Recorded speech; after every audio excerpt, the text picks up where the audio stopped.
Welcome to 7 Investing Now, a show that teaches you how to take a long-term view on investing by better understanding what's happening in the market now.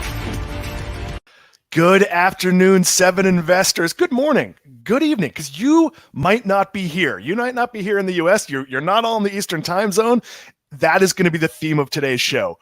Welcome to 7 Investing Now. My name, of course, is Daniel Brooks Kline. I'm being joined today by Simon Erickson. And Simon, we're going to talk about a topic that you set up a little bit. We're going to talk about investing internationally. And there's a couple of ways to do that. We'll get to that in a second. After that, we're going to talk a little thing I shared on Twitter about sort of how people reacted to the market this week. I don't know if anyone noticed, because today is kind of a normal day. Today's like a Dow up 10, Dow 10, down 10 sort of day. That's kind of relaxing after this like whipsaw of a week where it looked like we were heading towards a market crash, or at least a lot of people were talking about that.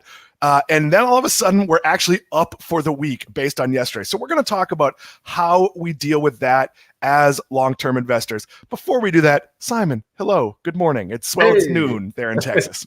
Good morning, yokoso, bienvenido. Hello, Dan. Any language that you like. I listened to a podcast that called out every person listening by name. It was like 40 minutes before they got to the actual content. We won't do that, but we would love your questions and comments.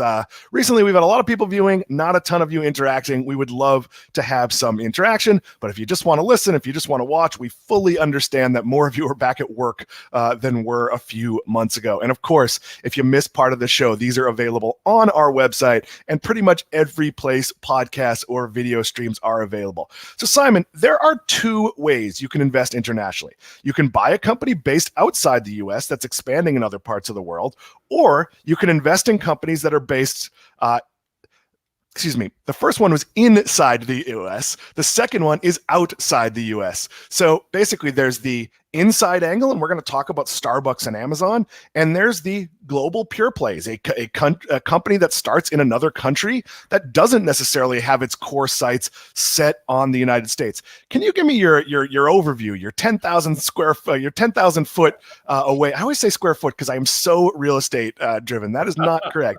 But how do you approach international investing in your investing world? Yeah, you investing world. Perfect pun, Dan. I love that one. It's like you said, there's kind of two ways to do it. And I think that we'll talk about the latter way on a separate show, which is actually investing in pure plays that are based in other countries. Today, we're going to take the angle of if you're an American-based company, there's a lot of opportunity to start setting up shop in the rest of the world. And as investors, we like that. That seems optimistic, right? You want to see your company go out and say, hey, we've got an opportunity in the United States that's this big. We've got an international opportunity that's 20 times this big. But I also want to point out that for investors, it's not that easy to just go out and say, hey, we're going to replicate exactly what we've done in America, and it's necessarily going to work everywhere else in the world. There's a lot of challenges, and I want to talk about several of those on today's show. Not only the companies that have done it really well, but some that have really kind of struggled with this in the past, and maybe kind of an in-between story as well. I'd actually argue that more have struggled than have succeeded. So we talked a lot in planning the show that this is not easy to do. There are more stumbles than there are successes, but it's often part of the bull case for a stock. We go, hey, this company is great. Even companies that I'm a fan of that have no global presence, I will often say something like, well, when they finish their US expansion, they could still grow globally. That's not as easy to do as you might think, right? Why is this so difficult? Well, it's just hard to completely replicate your strategy when you've got a completely different country with a completely different set of government regulations and a completely different consumer culture. It's not just so easy to say, hey, this worked here, so we're going to do exactly the same thing, and it's necessarily going to work somewhere else. You have to be adaptive. I think this is kind of the softer side of investing, more of the qualitative part. Really the leadership, and you look at the decisions that they're making. And I think that one company, if we want to start off with this one, Dan, that I'd like to have you chat about is Starbucks, because we know that Starbucks has done very well in China. Yeah, so Starbucks has both used what it knows from the US, but also adapted to the local market. So what do I mean when I say used what it knows?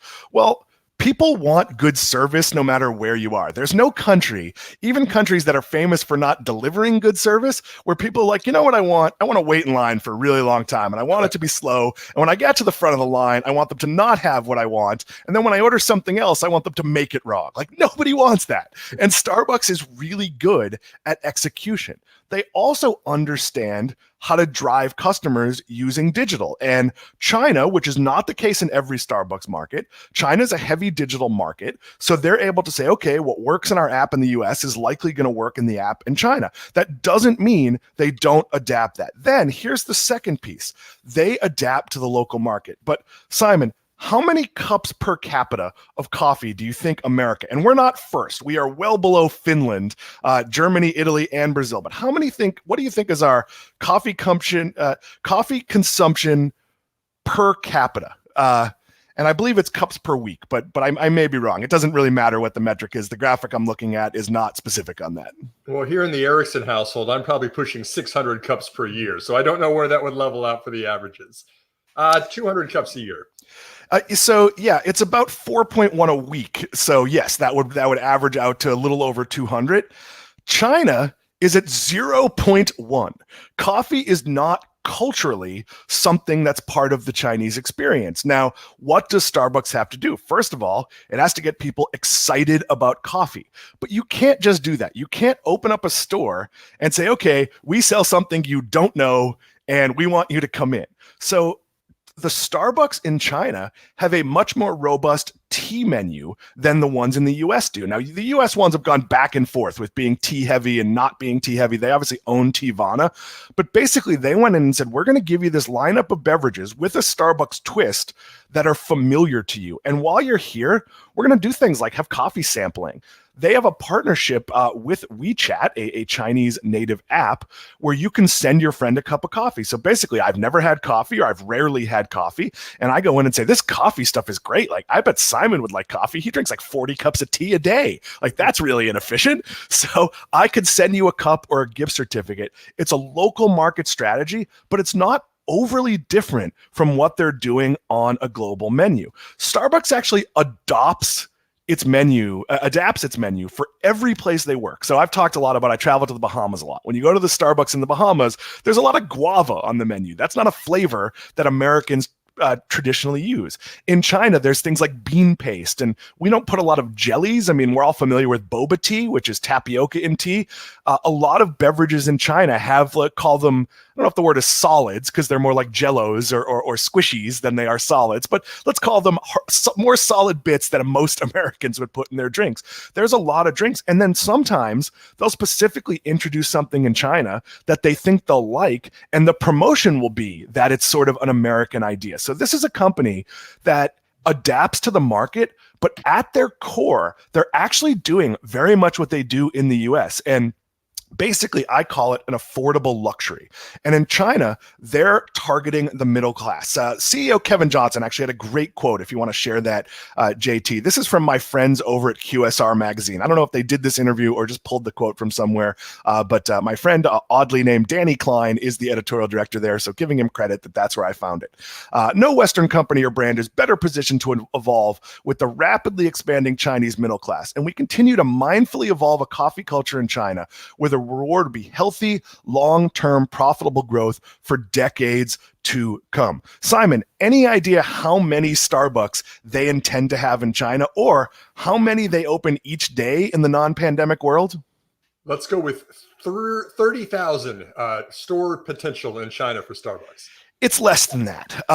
So they're only targeting 6,000 restaurants across 230 cities by the end of 2022. That's not the end of the growth, but the end of the growth probably looks like something like 10,000. Dan, I whiffed on that one. I did so good on the cups of coffee per year. I whiffed on the total opportunity in China. I actually think the total opportunity is probably somewhere closer to you, but the Chinese middle class has to expand. But if you're American, and wonderful comment by our own Max Chasko, which yes, Simon is probably over 600 cups of coffee a year. I am exactly at maybe like 400. There are occasionally days I have two, but I am almost always 1 cup of coffee a day, and sadly sometimes decaf. But in China, just like the US, they want it to be a bit of a status symbol to carry around a Starbucks coffee. Now, in the US, it's not a status symbol, but it's definitely cooler to have a Starbucks cup in your hand than a McDonald's coffee or a 7-Eleven coffee. It's definitely a different statement if you're in New York to have one of those Greek diner cups of coffee. So it means something to have a Starbucks coffee. And they've really gone into the local communities. This is actually mirroring their strategy in the US. And I promise I'll wrap up in a second here. What they do in China is they donate to the community. They make sure their employees come from the community and that they're supporting causes that are relevant to the people who work in their stores. They're also doing things like opening processing plants. They did that in 2018. There is a Starbucks roastery, I believe in Shanghai, which is just a massive palace to coffee. If you've never tried coffee, that is a really good way to find what you might like. So it's a different strategy. It accepts that there are going to be changes, that they're going to do things differently local, but it is largely a version of their American strategy. And just like in the US, they have an enormous amount of competition. And I would argue that a rising tide raises all boats, that Starbucks does not care that I get my coffee at Starbucks during the week and my coffee at Johan's Joe, a very lovely Swedish place where I can have a leisurely breakfast on Saturday or Sunday. Simon, any thoughts on Starbucks before we move it on here? The affordable indulgence is such a big one for me, Dan. I mean, that whole story, I think you nailed it. People want convenience. They want Starbucks to be involved in the community, but also it's not just another coffee house. If you remember Luckin Coffee, before it had financial fraud and, accounting issues that really took its toll on equity holders, a lot of people were saying, hey, this is a much cheaper coffee chain. Isn't this just going to displace Starbucks because everyone's going to go to Luckin instead of Starbucks? But I think that's missing the bigger picture of what Starbucks is wanting to be, which is kind of that step above, that premium brand, that affordable indulgence, like you just mentioned. So important. It's not just coffee. And there's obviously people to whom McDonald's speaks to because of price point, or Dunkin' Donuts speaks to because they grew up in New England. But for the most part, Starbucks is the coffee house entry for a lot of people. And are there snobs that only go to fancy coffee houses? Absolutely. But look, I will point out that I was a Luckin Bear, along with our dear friend Emily Flippin, from well before there was financial fraud. We did many, many shows talking about this. And here's what I said. Luckin is doing a wonderful job training Starbucks customers because their business model was giving away free cups of coffee so you like coffee. That is a bit like giving you a flight on Spirit Airlines to see if getting to a different place is great. And then you realize, well, wait, I could have a comfortable flight on any other airline.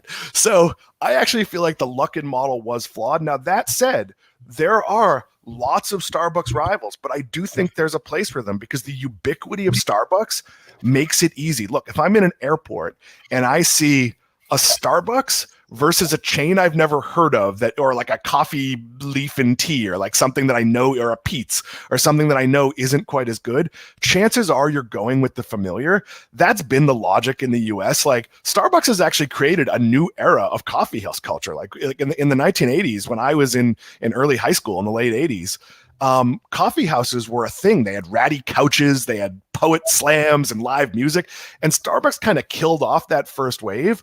And now there's a whole new wave of these we're better than Starbucks. Our barista is an artist and we pay them $90,000 a year. If you walk around Seattle, there are a lot of those. But Simon, we are going to move on momentarily and talk a little bit about Facebook's efforts in India. But again, I'll give you one more chance. If you'd like to close out on Starbucks, and of course, any of you, if you'd like to comment, we would happily take those questions and comments. Oh, it nailed it, Dan. I have nothing else to add. Just the community piece of it and the affordable indulgence. Fantastic. So here's the bad news. Starbucks isn't typical. This is not normally how it goes.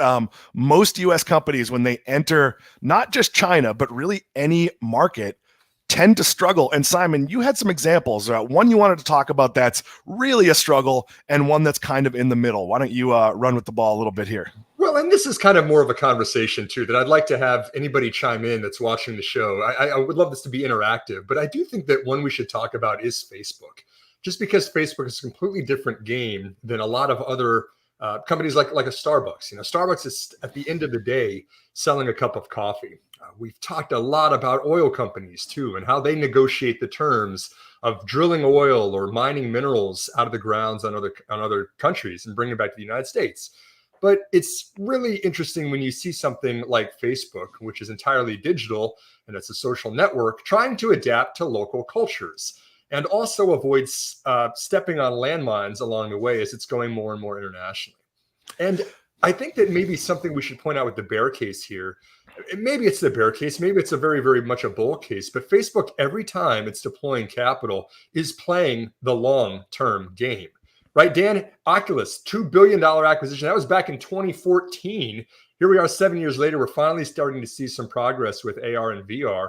WhatsApp, $20 billion, also back in 2014. I mean, that is still a very minimal contributor to Facebook's top line and its results. And now we've seen Facebook putting a lot of work and a lot of money into capital expenditures on the continent of Africa. Well, let me ask Simon, is it even fair to judge Facebook's results in Africa? Because aren't they really just almost like laying, groundwork and building infrastructure? And I know they've done things like work with phone developers to make sure there's phones that are essentially Facebook phones. Like, you remember when AOL was the internet? That's kind of what Facebook is for many people in Africa. Not entirely, because it's not a closed universe, but Facebook is, when you're on 2G internet, Facebook is kind of there. So are we looking at something that's still 5-10 years away? Absolutely. In fact, it's not the groundwork, it's the ocean work, Dan. Facebook is right in the middle of a project right now where they're laying down 37,000 kilometers of deep sea cable for high-speed internet all the way around the continent of Africa, right? And they're hoping this is going to support not only their initiative of getting everyone in the world free access to the internet, but of course they've got a personal interest in it as well. They want, this is in collaboration with MTN Group and also several of China's telecom companies, but they want to get people in Africa set up so they can have Facebook pages and then actually do the transactions on mobile devices while still having access to Facebook. And it's a noble ambition, right? Africa, has got 1.2 billion people on it. Apple's probably got around 1.2 billion people on iPhone. And Apple's rumored to buy every continent. Interchangeable, right? Apple and Africa. But, you look at a project of that magnitude, I think that when we look at that as investors, we say, okay, great. Billion people in Africa, we can certainly see the case for why Facebook wants to do something like this. But first of all, that internet's not even going to be available until 2023, 2024 at the earliest. And I think that to take the bearish side of this, there is a lot of political landmines in this. If it's just going to set up shop in Africa and give a social network for everybody, it's going to have to swallow a tough pill to swallow here and say, hey, there's going to be a lot of collateral damage done from things like this. We saw in Myanmar, right? This was where Facebook had the military spreading misinformation that led to a genocide of people. We've seen Facebook being used for human trafficking in the Middle East and even in Ethiopia, even within Africa, before they flipped the switch to turn on a lot of this wireless. The military has been spreading misinformation to push its own agenda in parts of Eastern Africa right now. And as an investor, you see the optimism, you see the bull case, you see the opportunity for Facebook, but it's got a lot of other things that it's really going to have to address before it can just jump into a continent like that. Well, isn't this the challenge for Facebook globally, including the US? So if you're, say, a financial services provider, you might be used for nefarious purposes, money laundering, buying things you shouldn't buy. I don't know, like giving kids, ice cream they shouldn't be eating. I'm trying to pick something innocuous there. But that all happens kind of behind the scenes. If you're Facebook, which culturally in the US can't figure out where the line is, and I don't blame them. I don't want to be the person deciding what's an okay post and what isn't. That is a very difficult job to have. But how do you then do that in a country, even if you hire native people? It is a lot, right, to understand the culture. And there are lines that in the US may not matter. And this is something that's hurt Disney in China as well, where there's a line in the US that's totally okay, where an innocuous joke becomes this movie can't play here. Isn't Facebook, it seems almost impossible. Really, really challenging, right? Not only is the cost of the infrastructure going to cost several billions of dollars just to lay cable across the continent of Africa. And then on top of that, all the base stations, everything else that were required to get everybody connected. But then you've got several multiples of that of trying to figure out how do you try to control something like this on a continent where you're not based, where you're at the whim of several different countries, each with their own governments. You don't want just Facebook to become a megaphone for government propaganda that could lead to harm for people out there. It's Facebook's going to have to do a lot of things if they're going to try to control what it wants to be, which is an enabler of commerce across the continent. And I guess my only point in this is I love that Facebook is ambitious. I love that you've got a CEO like Mark Zuckerberg that's thinking big and thinking globally. That can be incredibly, very, very good for investors. But you've got to kind of step back when you look at something of that scope and think like your question, Dan, how long is this going to take? The first question we pose, how much is this going to take? And then thirdly, how much control can we really have over things getting completely out of control? And then what is Facebook's response to something like that going to be? It's very difficult. And Simon, let me close this part of this topic out with one other comment. We've talked about risks before, and this has happened in China. Do we worry a little bit about like, hey, Facebook builds this infrastructure and then some of the countries they're operating in just say, hey, that's ours now? Because we've seen this. It hasn't happened in a significant way in my investing life, but it has happened historically where, China just goes, all right, like now we own all the whatever they are. It's like we own all the Arby's, and good for you. Like take all the Arby's. That's fine. Sorry, I had to get an Arby's dig in there. We disagree on Arby's, Dan. I know. I'll take you I promise I'll buy you a real roast beef sandwich someday. But that being said, do you worry about this with Facebook? There are a lot of different governments. We can't pretend that Africa is one country. It is a whole bunch of different countries. I should know that number. I apologize. You know it's coming. This is coming, right? This is exactly what's going on with US and China right now. Who owns the infrastructure? Okay, we've got everything connected to the cloud. Who's going to have the data centers? But then how are you going to control those? How are you going to regulate the cybersecurity for those? Who owns that data? And this is multiply that times 50 times when you're working with several different countries in Africa.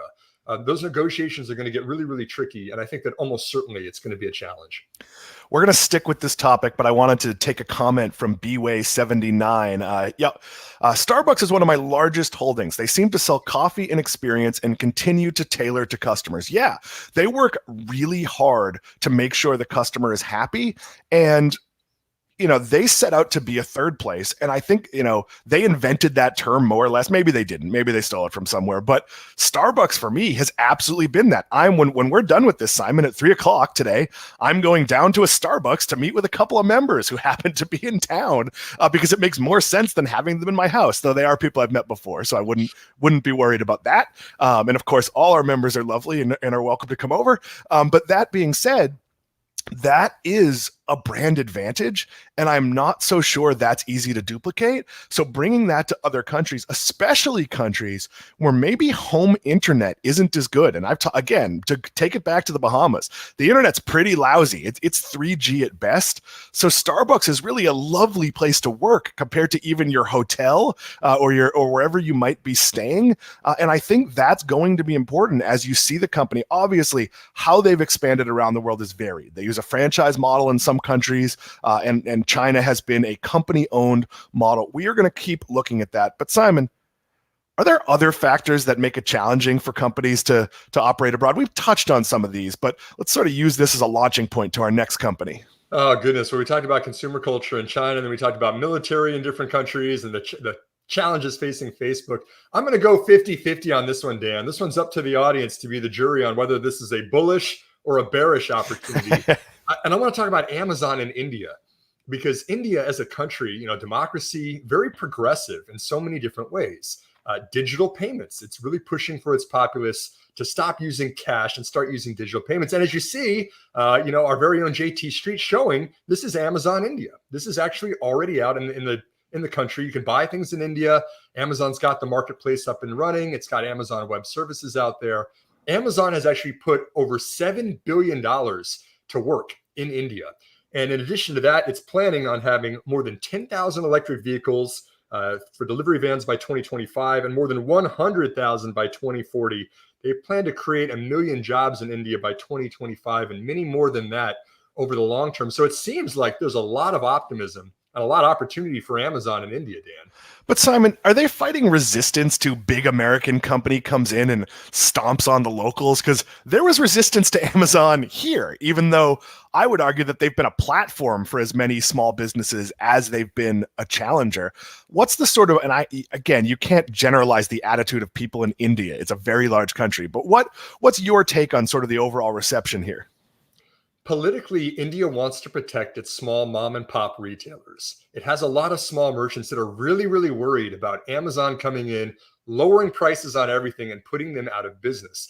As you mentioned, Dan, that's not just something that would happen in India. Amazon and Walmart, for that matter, any large retailer, that's a threat of putting the mom and pop shops out of business.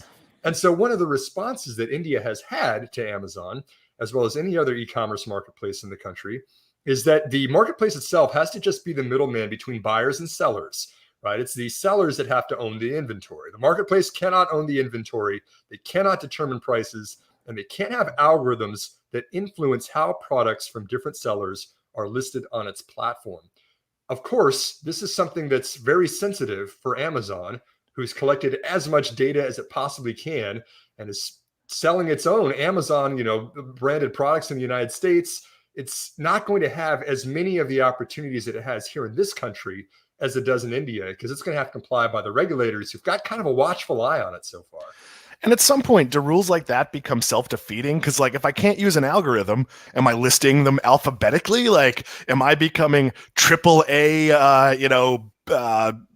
iPhone batteries or iPhone chargers because I want to be at the top of the listings? Like, exactly. I don't know. This seems to me like, is this an opportunity worth pursuing for Amazon? Which is really the same question we just asked for Facebook. It's a challenging one. I think it's worth it for Amazon. I think as an investor, overall, I like seeing Amazon get into India, but I think there are going to be some headaches down the road.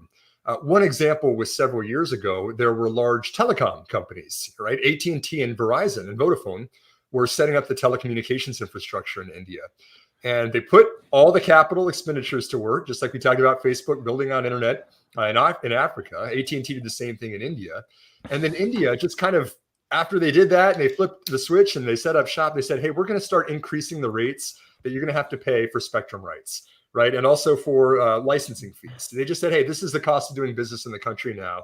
And that kind of sent AT&T and Verizon back to the drawing board on figuring out how profitable this is going to be versus how profitable they thought it was going to be when they had everybody crunching the numbers and doing the spreadsheets. And so you've got to accept that uncertainty of setting up shop. Even in a democracy that's very progressive, things can change very, very quickly. And as businesses, you kind of have to have a margin of safety built in whenever you do something like this. So Simon, this is a topic we are going to come to more often. I'd love to get Anirban on talking about this as well. But let me ask you one more question here. If you're as big as Facebook, as big as Amazon, as big as Disney, do you simply have to pursue these opportunities because at some point you're not going to grow? And obviously Disney's a little different because if you finish a movie, there's not a significant added expense. I mean, there's obviously marketing, but it's not the same cost to roll it out to 17 new markets or any of the things it's doing. But for Facebook, for Starbucks, there are real costs here. But do they simply have to do this in order to maintain growth? Yes, you have to go after large markets if you want to move the needle as a large company like this. And I come from a background in the energy industry, Dan. I spent several years working for a very large energy company. And of course, a lot of negotiation overseas with governments, with trade ministers, with foreign ministers, things like this. And there's a reason that those large organizations, those large energy companies have got such large public affairs and government relations groups, right? This is when you talk about you've got to go out and you've got to go after a big market to move the needle. There's a lot of costs and a lot of thinking that has to go into that. It does not happen automatically. And that's the kind of the takeaway that I want to leave investors with for this segment of the show is it's not so easy, even for large companies that have, dedicated groups to figuring this out. Going internationally is like a lot of opportunity, but never, ever think that it's easy. Yeah. And I think, look, I am a fairly global person. My brother lives in England. I have friends all around the world that I've met at various places. And during the pandemic, I was talking to some of those friends while we're all stuck at home. And just the cultural differences that you maybe don't think about when you're just talking about music or movies or whatever it is, when you're all stuck at home in a pandemic and you're looking at how society is dealing with everything from like, can I go to the grocery store to what's our healthcare policy going to be? You start to realize that global attitudes are not easily defined. And, again, we talked about at the beginning, something that might seem like a throwaway line to an American might be culturally insensitive in another market. And that's something that's very difficult to navigate. We've got a bunch of good comments, so I want to get to those before we seg to our last topic. We'll go with Max Lucas. We'll take these in order. Max Lucas says, if the Indian government is worried about Amazon hurting small businesses, then does that help Shopify? Simon, I'll let you take this first, or I'll ask you to take this. I mean, you got Flipkart, right, too, which is kind of the big player in India, which Walmart bought. What was it, $16 billion or something acquisition? I can't remember the top of my head of how big it is. And it's going to help the big players. It'll help obviously a company like a Shopify that's working with smaller vendors for an opportunity like that one. I think the biggest winner probably is going to be the payment processors. The Squares of the world, maybe the PayPals of the world. Maybe there's going to be what's the one in India, Dan? It's escaping me right now. Is it I don't know off the top of my head, but I fully agree that it's a lot easier for payment processing to go global, as complicated as it is. But they're already dealing with, what is it, like 17,000 U.S. tax jurisdictions? Like, they're really used to dealing with intricacy.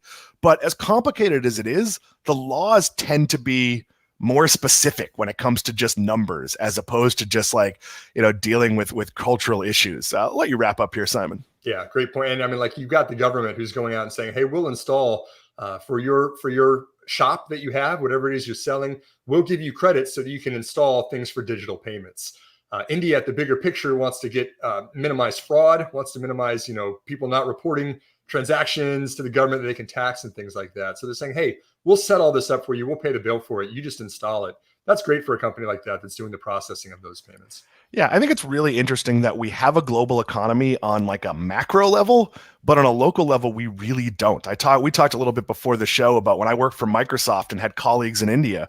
Sometimes it was cheaper for me to buy them things like Levi's and send them to them than it was for them to buy them locally. Those are the types of things that I actually think the Shopifys of the world are going to help us figure out with supply chain and logistics. I think there's a lot of opportunity, but it's going to be lumpy. If you look at any of these companies, they are going to struggle. Let's take Bway79's comment, and then we will. I'd rather see Amazon absorb or acquire an Indian company that does similar services. I think they were in play for Flipkart, but I'm not so sure that there are enough companies at scale that would matter for him. I mean, Amazon probably bought 15 companies in India you haven't heard of because that do little things. Any insight here, Simon? Yeah, I mean, just a huge opportunity. I like this one. I like the comment from, if I can pivot just a bit to the comment from Daniel Kern, the second one there, about how he's saying that there's a lot of developing nations that there's kind of, this is how business gets done. A lot of American companies are definitely not going to agree to that kind of, bribes and things like that of the nature of setting up shop there. They're just not going to do that stuff. And so that, of course, is another obstacle for growing. No, American companies would never do that. Sorry for being skeptical here, but I feel like there's a division at Facebook. That's probably unfair. And my college roommate just started a job at Facebook. I won't say his name so he doesn't get fired. Before we hit the home stretch and talk a little bit about this crazy week in the market, I want to talk about Seven Investing and something new we're doing. So are you not a Seven Investing member? First of all, what are you doing? You get our 7 highest conviction stock picks each month. You get 7 different incredibly talented investors, people who do their homework, who live and breathe this stuff. I can't tell you the amount of times it's like Saturday at 4 where we start a conversation with someone sending a picture of like themselves at the beach. And then all of a sudden it's like a conversation about drilling for oil that goes on for 90 minutes and talks through. We really live this stuff. I've talked about it a lot. We enjoy each other's company. That matters a lot. And I think no matter what type of investor you are, you can look at us and say, hey, I really like what Simon has to say about international companies, but wow, a Nirban lives in Australia. Nirban's lived all over the world. And I really want to hear his opinion. Or boy, Max Chatsko, I really like this piece he did. He did an amazing piece this week that we talked about a little bit on a show. I think it was Monday's show, where he looked at biotech companies that reach $100 billion in valuation, which is basically like running into a brick wall. Like once you get there, like we've talked about like companies hitting the end of their thesis, that might actually like sort of be an example where that applies. And the only example where it wasn't true was Johnson & Johnson, but Johnson & Johnson gets more than 50% of its revenue not from drugs. So it's really more of an outlier, but that's just the kind of thing you learn when you're a 7 Investing member. And if you're not, and you'd like to be, you can use the code NOW. That is NOW. If you do that, you get $10 off your monthly subscription or $10 off an annual subscription. So if you go to 7investing.com/subscribe, you can pay $49 a month or $399 a year. And as I always say this, that is the deal. Like I'm not great at math, but that's at least 2 months free. Simon, you started the company. Anything else you want to add about how— I was saying 4 months by my math, Dan. If you're getting $200 off of the annual subscription, that's a 33% discount. The annual option, I think, is probably the deal of the century right there. I just to add to what you said, I mean, knowledge compounds, right? And that's the reason why we've got such a diverse team here, is looking at all pockets of the market. You mentioned Max and Dana, they're looking at a lot of life sciences companies, healthcare companies. I know that you look at a lot of entertainment and retail companies. Matt's looking at financial services. Steve and Anirban are looking at a lot of computing companies and AI companies. I've been really obsessed with the semiconductor space lately, so that's been taking up my attention. But what we're trying to do is not only say, okay, here's some stock picks for you to consider, but to say, hey, based on everything that we've been reading throughout the entire month, year, 5 years, 10 years, this is the company that's best positioned to take advantage of whatever it is we're seeing. And so that's the reports. They're comprehensive reports. It's not just stock tickers we're shooting out there. It's kind of condensing and distilling down a whole lot of information. Yeah, and I'll close with saying, by virtue of our different backgrounds, of our different ages, some of us have kids, some of us don't, all the different experience we're bringing, we had a conversation on Slack today, and I won't tell what it is because I think it's actually something we can make content. But where a bunch of us said one thing, and then Max came in and say, hey, wait a minute, like that's not right. Like that's not how I see it. And there was a bit of good-natured sparring. And even if you don't agree, hearing someone who strongly has a different opinion that you respect makes you better. You have to defend your opinion better. You have to think about the other side. And we do that with all our picks. When we record our PowerPoint presentations, our deep dive live videos, everyone can ask questions. And someone might come in with a question that you never even considered. And sometimes we have to get back. We have to write an update or something because maybe we don't know the answer. But we make each other better. And we'd love for you to be part of that. We'd love to make your investing life better. But let's move into the home stretch here, because I don't know if any of you noticed, but this was a high news week on the stock market. And one of the things I like to do is say, like, hey, when things are scary, we're going to hold your hand. And this is what I asked on Twitter today. And I asked the whole team, what lessons can we take away from this down and up week in the stock market? And I say down and up instead of up and down because it went down first and then it went up. And I have no idea where the market is now. It was flat when we started. But if you told me it was down 400 or up 400, I would not in any way think you were lying to me. But Simon, you actually responded right away with pretty much what I said, and sort of, and that's don't overreact to headlines. Do you care to expound a little bit here? Yeah, I mean, to me, the story of the week this week was really all about China and, its real estate developers being $300 billion in debt.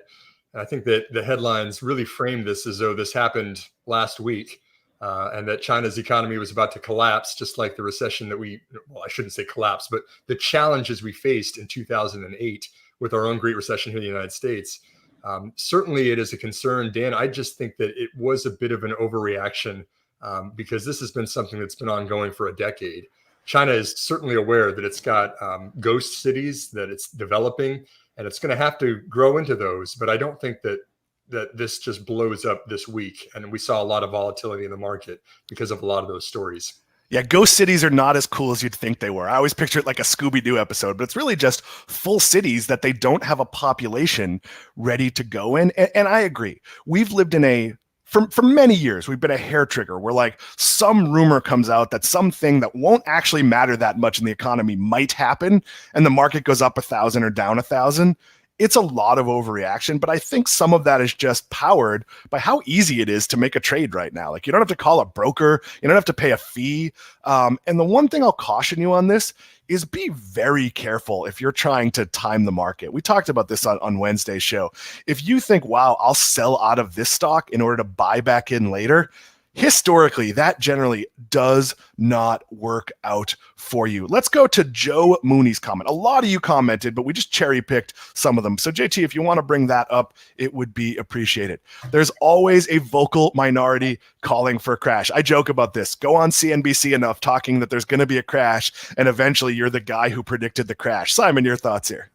Yeah, it's interesting. I mean, like we just said, the crash is a big word. I will say that there are a lot of institutional investors that are taking money off the table in China right now. You see a lot of them say, if SoftBank saying, hey, we don't know what's going on over there with regulations. I mean, they're not investing in China new positions right now. A lot of other American institutional investors doing the same thing. So there is impacts from stuff like that puts a lot of pressure on prices, Dan. Yeah, absolutely. We're going to take two comments from our own. First, Max Chatsko in the live chat, if you want to take that one, JT. Dan nailed it on Monday. I'm going to toot my own horn a little bit. That doesn't happen that often. On Monday's show by saying that the markets would probably bounce back in a few days. I took the opposite view, but now I owe him some Arby's. We are not going to Arby's. There you go, Dan. It's your opportunity. That's like losing a bet, not winning a bet. That being said, I wasn't basing that based on any market knowledge. I was basing that on what the pandemic has been like when we've had these very quick, call them crashes and corrections, because you really have to look. And we go back to 2008 when the market crashed and there was a fundamental underlying economic reason. It wasn't just noise. So just because someone comes out and says, hey, if we have a government shutdown, it's going to mean irreparable harm to the American people. Well, history has shown that's not true. We've had government shutdowns. So you actually have to not just have a supposition, you have to have a real reason, or else some minor good news will tick things back up. So again, I don't want to downplay how sort of frightening these things can be, but remember that markets respond to news, and news isn't always responsible. News doesn't always. We saw this whole wave of Evergrande stories. We covered Evergrande on Monday and Wednesday shows. There's some free articles on 7investing.com about this, pulled from those shows, where on Monday the psycho is Evergrande's the end of the world. It's going to crash. It's going to pull down all these markets. And then Tuesday there was, as we were preparing Wednesday's show, there were a whole bunch of, wait, maybe Evergrande's not that bad. And if it fails, wait a minute, it's not just a financial institute. It actually owns all this stuff. So like when you own a bunch of stuff, like maybe people get 90 cents on the dollar, but they don't get zero. But I wanted you to comment, Simon, on Matt Cochran's comment here. This was on Twitter as well, if you want to share it, JT. Keep calm and carry on. And if this week scared you, stop checking your portfolio. Yeah, I mean, how do I take that? The angle I guess I can put on that is that 90% of the market's trading is done algorithmically right now, right? How is anybody still doing day trading? Because you're going to lose. The AI has got a lot more information, a lot more data points about what's going to happen in the next 5 seconds of this stock, or the next 5 minutes, or the next day. This is a very challenging game to play. And so when you worry about the market being up this many points on a certain day, but then it comes back down the next day, it's kind of those inner days. Do they really matter? Do we really care if we're investing money into the stock market for the next 5 years? I don't care if the market is up one day and down the next. If you're a high speed trader or a day trader that's really interested in those intraday swings, you care about that stuff. As a long-term investor, it doesn't bother me. That sounds exhausting. That sounds like betting on baseball pitch by pitch. Like this one's going to be a strike to the outside. Like, I don't want to do that, no matter how good I think I am at predicting baseball or predicting stocks. We've seen the market's not great at interpreting results. We talked about this a lot with retail, where like companies are way bigger than they were 2 years ago, but they didn't grow as much as they did during the pandemic because the market conditions changed, and the market goes, ugh, this company isn't. It's like, well, but they still had what would have been amazing comp growth on top of really good numbers. The market sorts that out eventually. It doesn't sort that out in the short term. If you have any last questions and comments, feel free to get them in. But we're going to take one more from Mark Simon Sapsford. And he says, volatility is not risk, but rather the typical trend of long-term significant rewards. Amen. Simon. Yeah, volatility versus risk is a great discussion. Volatility is movements that are shorter term, the ups and downs of stock prices, if you want to call it that. Risk is the permanent impairment of capital. Are you permanently going to lose your money from this? A lot of times you kind of hear these sayings, buy low, sell high, stop losses. So I'll only lock in a 10% gain. That's all related to volatility.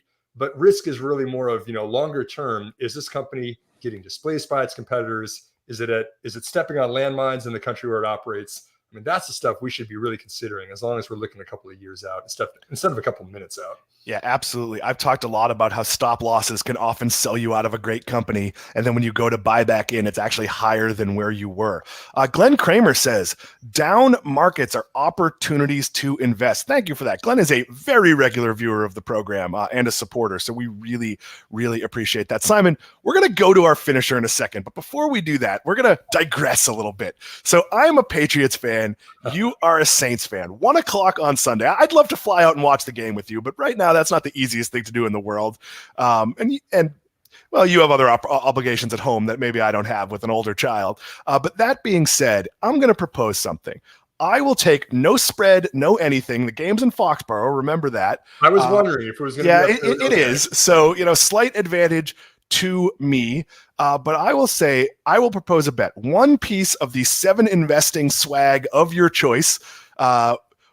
No swag available yet, but maybe something we've thought about, and certainly we can make our own, as you can tell from the shirt I'm wearing. I'm not good at pointing to the logo there, and my mug and other things like that. So one piece of 7 investing swag to the loser, straight up bet. I will take the Patriots over the Saints. Your thoughts here? You got it, Dan. You're on. Now we're talking about volatility. My Jameis Winston's got volatility. Is it going to be week 1 or week 2, Jameis, that we see here in week 3? But you're on. I'll go for the Saints, and I'll take your bet.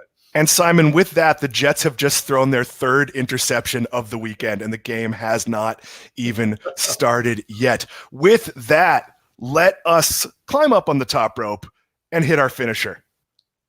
Do you expect the travel industry to recover by the holiday season? 69% of you thought no, 30% said yes. That does not add up to 100%. Oh, I guess it does. I didn't see the 0.8%. Simon, your thoughts on this? I have very, very strong thoughts on this, but I'll let you go first. Recover? Okay, what's the word recover mean in this? I hate to be too detail-oriented, Dan, but are we saying recover to back like it used to be before pandemic? That's I mean specifically, are people going home for Thanksgiving and Christmas and traveling on the level they are? And I'd argue no, but it's not this disaster that people think it is. I actually think it's more curtailed by lack of available flights than it is curtailed by people not wanting to go places. Like, we're being careful, but people are still visiting us here in Florida, which is, people are still going. I'm going to go see my mom at some point. I just saw that there were new, you could fly from West Palm to New Haven, Connecticut, which is a very, very small two very small airports, frankly, inexpensively. Well, that's a really easy way to go home and see the Connecticut part of my family. So I actually think we're heading towards a recovery. And people will often talk about business travel. And Simon, my angle on this. Like, sure, there's going to be less fly in for like an afternoon meeting, but there's also going to be more. We're a fully remote company. Let's fly everybody to Telluride or Vegas or Orlando for a retreat. I don't think trade shows are going to get hurt at all. In fact, I think we'll have a rebound year in 2022. I brought this up, and I'll give you the last word here, is that I think people really overplay how much we're all going to stay at home and have Zoom meetings. I don't think that's going to be the way we go going forward. Yeah, the investor in me is kind of intrigued by the advertising that's taking place right now. There was a number I just saw that it was for, I believe it was for July. It might have been for August, but travel-related digital advertising was up more than 400% year over year.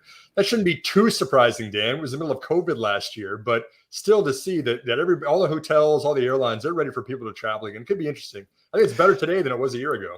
Book your winter travel now. If it's travel you have to do, if you're in good health and can travel safely. Things like cruises or even Disney vacations are very inexpensive compared to what they normally would be. So we had a real period where everything got very expensive. Flights got very expensive. They've come back to earth since no pun intended, since the Delta variant. But even if you're going to cancel it, look at something like a Southwest where you can keep your credit. I don't know how many credits I rolled forward during the pandemic, but I think I told you at one point I could fly the whole team wherever because it was like thousands of dollars worth of trips I'd planned. Bora Bora, here we come. Yeah, no, or at least my place in Orlando. I am not going to share Robert G. Cart's comment because it's mildly profane, but yes, go Patriots. And my mother suggests that people come visit me. If anyone wants to visit Orlando, I've got a very empty vacation property. This has been an exciting episode. This has been perhaps the most fun episode I have had doing this because this is a really, really interesting topic that is going to come up often again. Big thanks to JT Street, who worked behind the scenes, like something like showing the Amazon. We've never done that before. The background you could see behind us, that's new. You don't see all the work that goes on behind the scenes. JT is always sending us ideas, and it is very appreciated. Simon. And part two, Dan, let's follow up on this and take the other angle, full circle back to the beginning of the program, where we're going to talk about pure plays that are based in other countries that could be opportunities for American investors. We'll put out a tweet on our @7investing Twitter page later today. I would love to do that. And I know it's difficult. I'd love to get Anirban, maybe Steve on that one as well. So we'll have to work that out because obviously we're heading up on the first of the month and everyone's schedule gets a little tight as we get towards releasing our new picks. If you'd like to get in touch with us, you can email us at info@7investing.com. If you happen to be in the West Palm Beach area and want to have coffee with me, send us an email at info@7investing.com. I am always happy to do that. If I say where I'm going to be and you happen to be there, generally happy to do that. Usually info@7investing.com is questions about your membership, questions about joining the service, questions about how to find something that you just know is on the site and you're having trouble figuring out. We are constantly working to engineer and improve the site. If you'd like to interact with us on social media, and why wouldn't you? We're delightful. It is @7investing. That is the number 7 investing. We also ask that if you see imposters of any of us on Twitter, please report those. We are apparently the most popular people on earth we've each had like 7 or 8 not parody accounts, like people trying to take our identities and then sell you like crypto scams. So we don't have multiple accounts. We all each have one 7 investing account. I hate saying this out loud, but it's happened enough times. For Simon Erickson, for Sam Bailey, who puts some of the show together behind the scenes, for JT Street, who, as I said before, did wonderful work, for all of you watching, have a wonderful weekend. We will see you on Monday.